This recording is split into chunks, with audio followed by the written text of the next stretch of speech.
Welcome back to seminary classes.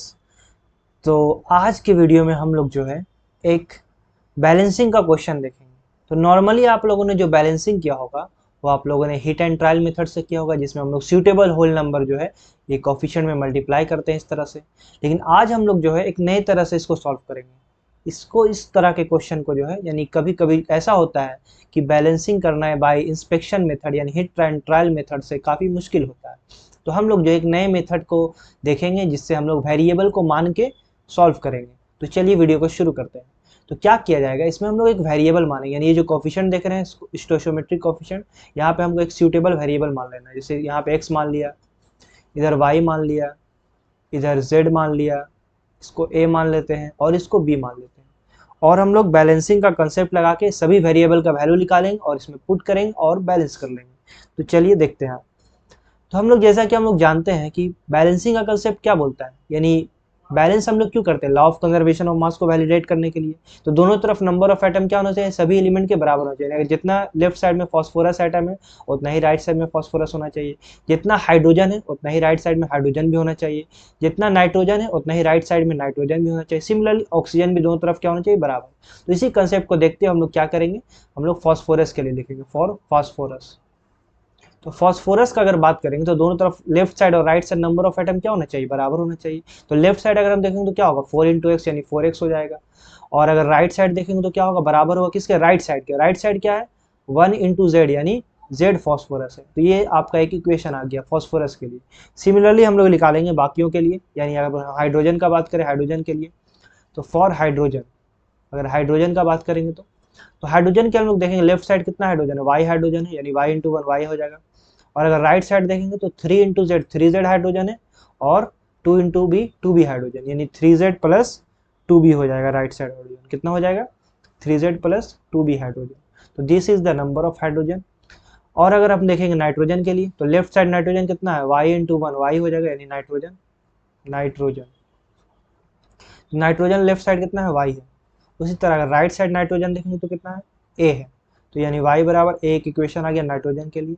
उसी तरह से अगर हम लोग देखेंगे किसके लिए, ऑक्सीजन के लिए, तो लेफ्ट साइड ऑक्सीजन कितना है, 3 × y।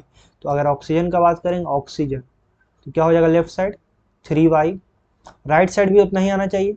तो राइट साइड है कितना, 4 × z 4z, और 1 × b यानी 4z + b, और इधर 2a भी है, 2 × a, यानी टोटल आ गया हमारा राइट साइड में 4z 4 × z और 2 × a यानी +2a प्लस और क्या है 1 × b दैट इज b हो गया।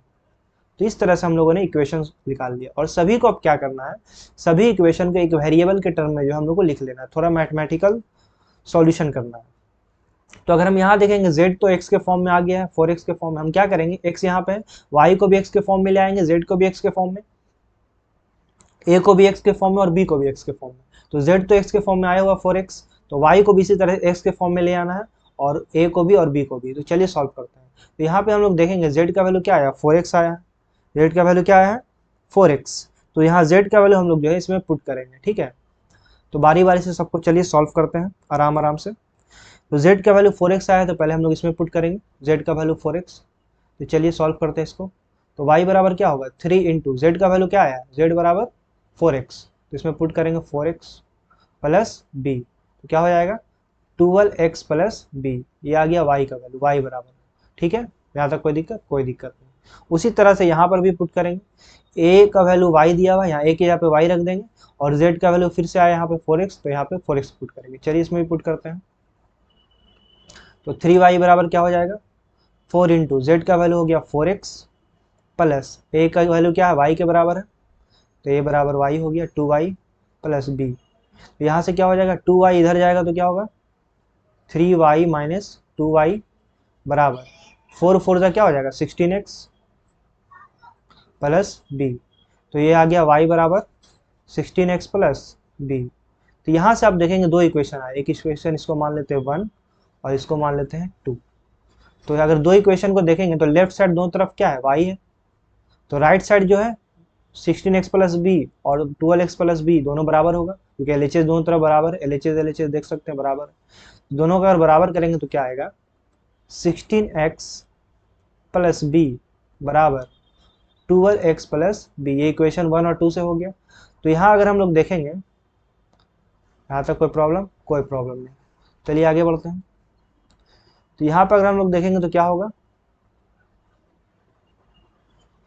16x प्लस बी और 12x प्लस बी, यहाँ पे b नहीं, यहाँ पे 2b है, सॉरी यहाँ पे 2b है, ध्यान दीजिए यहाँ पे 2b है, तो ये 2 जो है छूट गया था, इधर 2 लिख दीजिए, तो ये 2b है, सॉरी दिस इज 2b, तो ये 2b हो जाएगा। तो चलिए सॉल्व करते हैं, b अगर इधर जाएगा तो क्या हो जाएगा, 16x, x को इधर लाते हैं तो 12x इधर आ जाएगा, और b को उधर भेजते हैं तो क्या हो जाएगा 2b माइनस बी, तो यानी आ जाएगा आपका 4x बराबर b, यानी b का वैल्यू आ गया x के टर्म में 4x, और आपका जो है z का वैल्यू भी 4x आ ही गया है, ठीक है।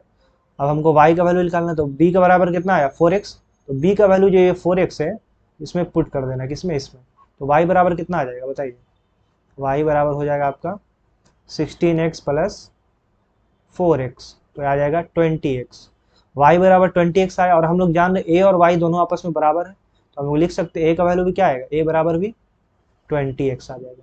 तो इससे हम लोग देखेंगे y का वैल्यू और a का वैल्यू 20x आ गया है, और b का वैल्यू 4x आ गया है, और z का वैल्यू भी क्या है 4x, तो सभी वैल्यू को इसमें क्या कर देना है, इसमें पुट कर देना है, क्या कर देना है, पुट कर देना है। चलिए पुट करते हैं, तो x को x ही रहने देते हैं, x PO4 प्लस y का वैल्यू क्या आया है, y का वैल्यू आया 20x HNO3, उसके बाद z का वैल्यू क्या आया है, z का वैल्यू 4x आया है H3PO4 प्लस, उसके बाद देखेंगे a का वैल्यू क्या है, a का वैल्यू तो y के बराबर है 20x, तो 20x NO2 प्लस b का वैल्यू क्या है, b का वैल्यू 4x आया है H2O। इसको इसमें जब हम लोग क्या करेंगे, x कॉमन लेके काट लेंगे, ये देख सकते सब जगह x है, सब में x है, LHS RHS में सब जगह x है, इस x को क्या करेंगे कॉमन लेके काट लेंगे, तो जब कॉमन लेके काटेंगे तो क्या बचेगा, x को जब पूरे में कॉमन लेंगे क्या लिखेंगे, PO4 प्लस 20 HNO3, और इधर भी x कॉमन ले लेंगे तो बचेगा 4 H3PO4 प्लस 20 NO2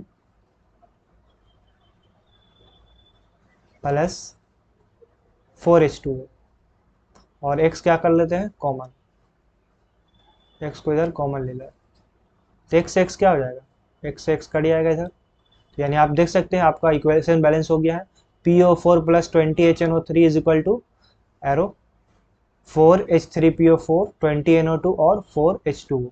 तो this is your balanced equation, this is your balanced equation, या आपका इक्वेशन क्या हो गया, बैलेंस्ड हो गया। आप दोनों तरफ नंबर ऑफ एटम को काउंट करेंगे तो बराबर आएगा। तो आई होप आपको ये कंसेप्ट, नया कंसेप्ट समझ में आया होगा। तो आज के लिए इतना ही, फिर मिलते हैं हम लोग अगले वीडियो में।